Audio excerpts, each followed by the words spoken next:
East Coast Pete. This is my show, Mid-Rock Crisis. Today we're going to talk about Steely Dan.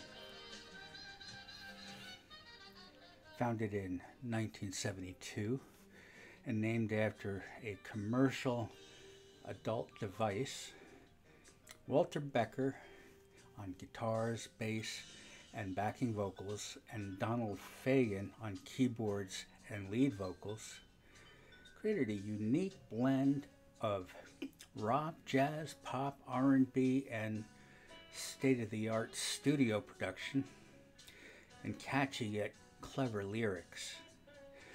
With the help of meticulously chosen studio musicians not meant for live shows past 1974 and formally disbanded in 1981, the decade of the 70s belonged to Steely Dan.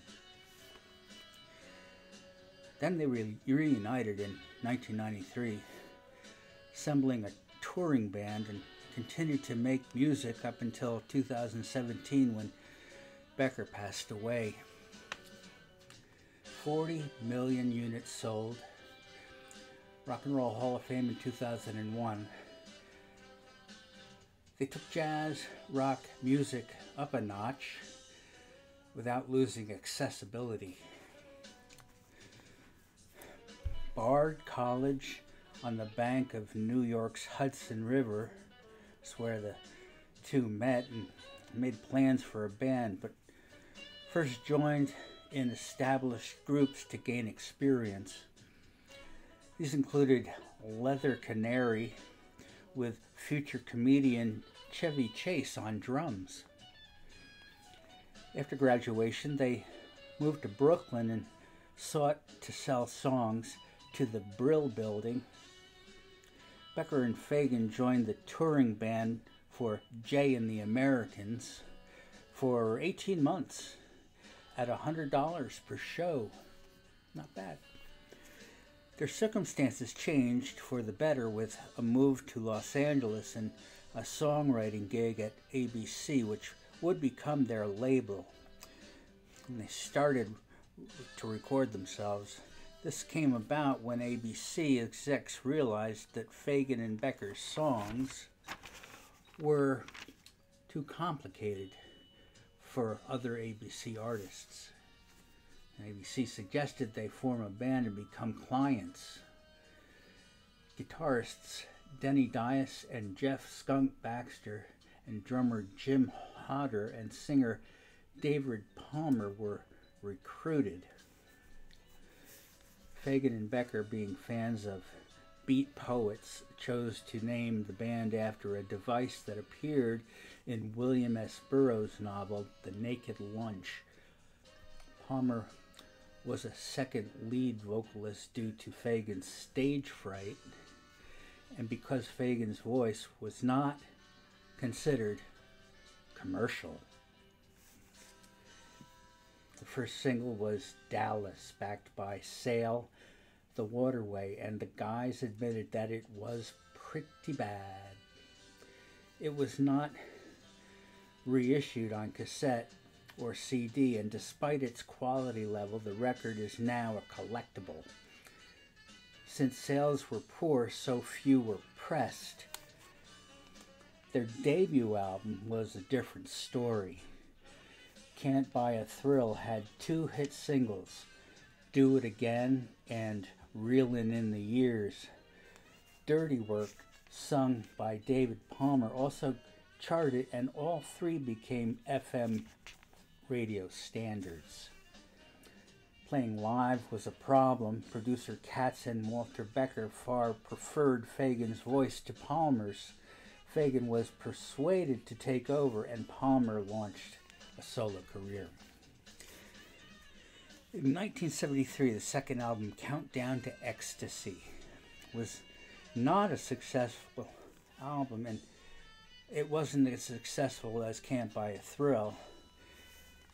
The track Bodhisattva joined the earlier singles as FM favorites. Bodhisattva, that's a Buddhist term. It's a term expressed about an individual who refuses to enter nirvana, promises to stay on earth until everyone else has attained nirvana. That's a bodhisattva. 1974, third album, Pretzel Logic, includes the hit Ricky Don't Lose That Number. What's going on, guys? Okay, there you go. Ricky Don't Lose That Number went to number 4. Percussionist Royce Jones and keyboardist vocalist Michael McDonald and drummer Jeff Porcaro all joined. Porcaro was not around for long. He and David Paich would go on to form Toto. Not in Kansas anymore. Baxter and McDonald would go on to join the Doobie Brothers, and Becker and Fagen stopped touring to work on songs in the studio. 1975 brought Katie Lyde with a new batch of session artists. Black Friday and Bad Sneakers were hits, but Fager and Becker see it as their least favorite Steely Dan album. I agree. Only because the rest of their albums are so incredibly good. In 1976, The Royal Scam, a guitar-oriented album, Kid Charlemagne, was written about Owsley Stanley, infamous manufacturer of LSD in Southern California and beyond. There were no singles, but the album was successful. The final cut, The Royal Scam, would hint at a more jazzy approach and what was to come. In 1977, Asia peaked at number 3 in the US and number 5 in the UK.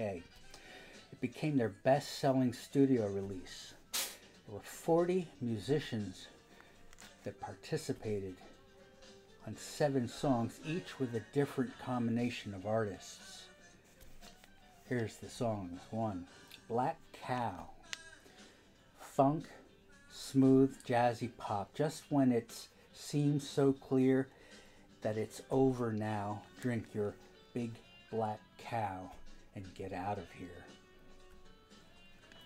2, Asia. When all my dime dancing is through, I run to you. Xylophone break, odd time signature. What is that, 12:15? Steve Gatt's drum fills on the breaks, on the first one and the second one, and also at the end. Pretty jazzy for rock and roll. Number 3, Deacon Blues. It's one of their drunk loser songs in a pretty package. The Expanding Man. 4, Peg, about an actress debut in a foreign film, and an LA song, Odysseus and Siren Song, full horn section. 5, Home at Last. This is a piano number. Slow Down, I'll Tell You When. I May Never Walk Again. 6, I Got News. Back to funk, and this one's Django-esque. 7, Josie, Roll Down the Jam Till the Girls Say When. Funkadelic urban violence hiding around the corner. Asia won a Grammy, and Fagen and Becker's decision to stay in the studio was paying off. The high quality of the production for Asia is credited to Roger Nichols, and Asia is still considered immaculate.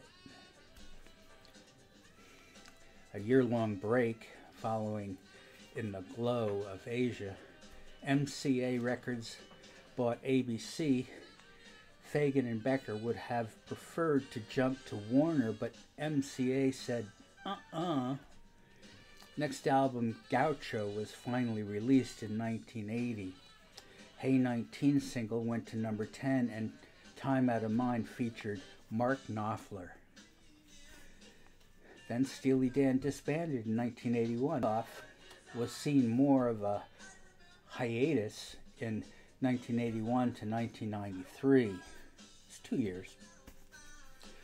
Fagen released a solo album, The Night Fly, in 1982. It went platinum in the US and the UK. Becker worked with sophisticated pop group China Crisis. Becker produced Fagen's second solo album, Kamakiriad. There was a tour, but the album sold poorly. Fagen co-produced Becker's solo album, 11 Tracks of Whack. In 2000, Steely Dan realized their first studio album in 20 years. It was called Two Against Nature, and it won 4 Grammys. And in 2003, the follow-up, Everything Must Go. Becker sang lead for the first time on a Steely Dan album, and Fagen released Morph the Cat to complete the Night Fly triad. Two Against Nature. Here are the songs. Now, these are fairly new Steely Dan albums. You Steely Dan fans out there probably know these well. Number 1, Gaslighting Abbey, which is funk. 2, What a Shame, which is bluesy jazz. 3, Two Against Nature.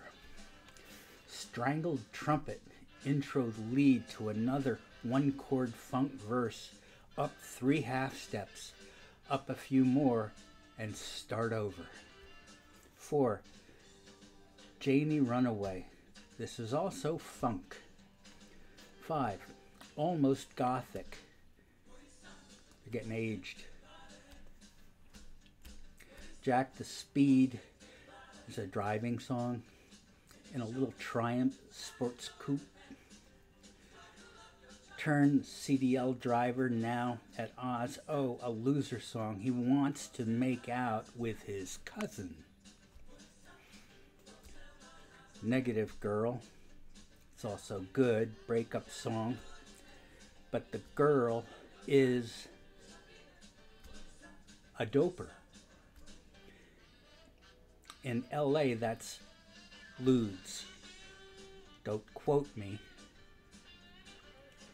West of Hollywood, Frantic for a Steely song, Quick Step. And if you tell me Ludes are no longer available in LA, I'm going to tell you that's a good thing, guys. Then on Everything Must Go, 1, The Last Mall. It's last call to go shopping at the last mall. Kind of bouncy and apocalyptic. 2, Things I Miss the Most. One of them's aging. Days don't last forever, but it's getting pretty damn close. 3, Blues Beach.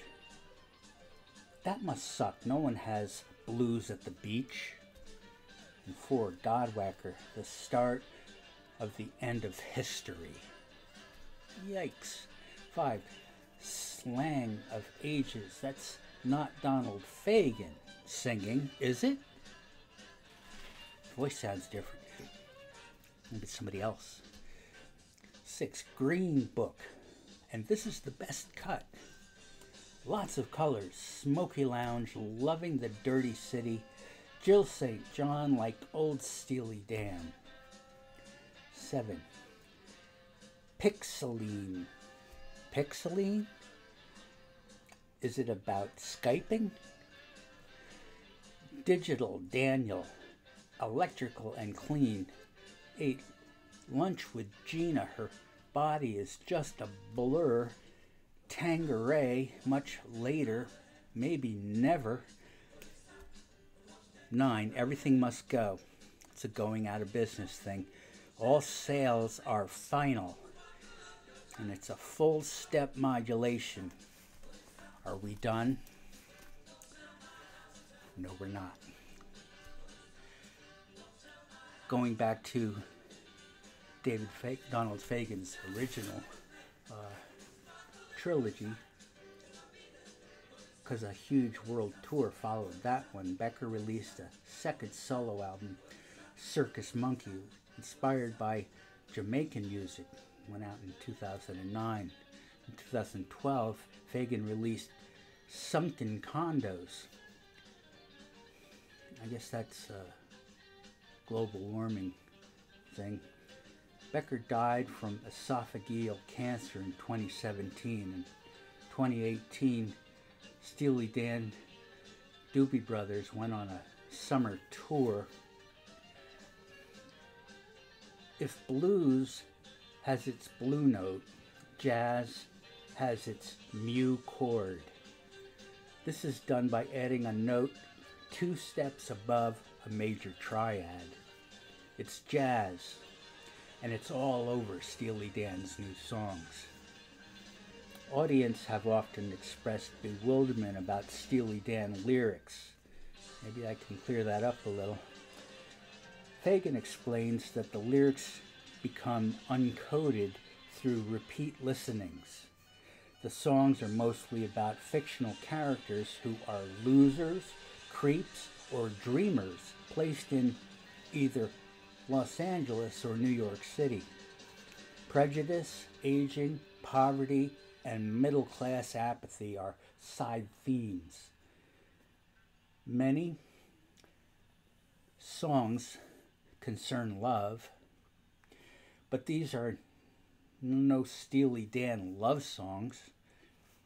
Sometimes they make up new slang and they use syncopated meters, patterns, name dropping of both people and places. The nature of jazz music is another theme. Also, the names of certain alcoholic beverages, like rum and coke on Daddy Don't Live in That New York City No More, and pina coladas from Bad Sneakers, zombies from Haitian Divorce, black cows, Scotch whiskey on Deacon Blues, grapefruit wine, ever had any of that? On FM, Cuervo Gold on Hey 19, Kurt Schwasser on Babylon Sisters, Tangeray, Lunch with Gina, and more.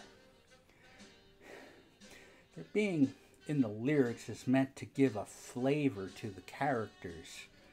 Steely Dan is definitely an over 21 kind of band. Thank you for being with me on Midrock Crisis. Really like this band. Sorry they have to get old. Don't we all? See you next time.